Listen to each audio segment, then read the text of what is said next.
Iran और America जंग में समुद्री रास्ता हॉर्मुज एक बहुत बड़ा फैक्टर था। इस रास्ते के बंद करने के बाद ईरान ने पूरी दुनिया को एक तरह से बंधक बना लिया था, गला दबा दिया था। अब डील हुई तो हॉर्मुज रूट पर ईरान हावी होता दिख रहा है। उसने कहा कि अगले 60 दिन तक तो यह रास्ता खुला रहेगा, लेकिन उसके बाद ओमान के साथ मिलकर वो यहां पर जो सर्विसेज देगा उसके लिए प्रयास ये किया जाएगा, जैसा कि खबरों में आ रहा है, वो इसके लिए पैसा भी वसूलेगा।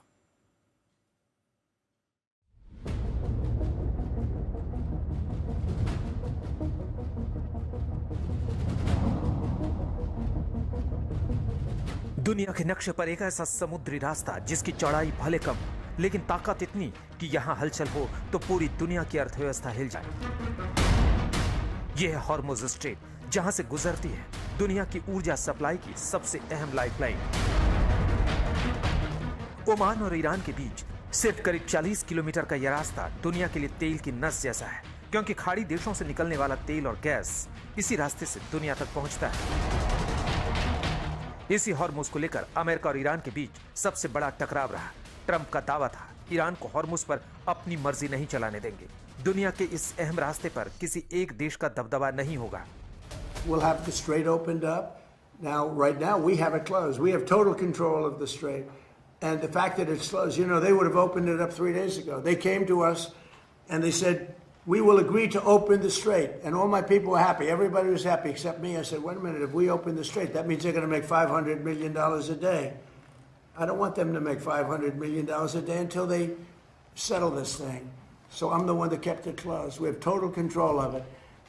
And it'll open when they make a deal or something else happens that's very positive. लेकिन ईरान भी लगातार कहता रहा कि हॉर्मुज सिर्फ एक समुद्री रास्ता नहीं बल्कि उसकी सुरक्षा और संप्रभुता का सवाल है। तेहरान का कहना था युद्ध से पहले वाली स्थिति में वापसी आसान नहीं होगी। अमेरिका ईरान समझौते के 14 पॉइंट वाले एमओयू ने हॉर्मुज को फिर चर्चा के केंद्र में ला दिया है, क्योंकि सवाल यह है जिस हॉर्मुज पर कब्जे को लेकर दुनिया चिंतित थी, क्या अब वहां नई व्यवस्था बनने जा रही है। समझौते के मुताबिक पहले 60 दिन हॉर्मुज को टोल फ्री रखने की बात कही गई है, यानी जहाजों की आवाजाही पुराने तनाव से बाहर लाने की कोशिश होगी। लेकिन असली पेच इसके बाद है, क्योंकि 60 दिन के बाद हॉर्मुज के लिए एक नया मैकेनिज्म बनाने की बात कही गई है, यानी पुराना सिस्टम नहीं, एक नया संतुलन। ईरान और जॉर्डन की भूमिका की बात सामने आ रही है, यानी हॉर्मुज का भविष्य सिर्फ वॉशिंगटन से तय नहीं होगा।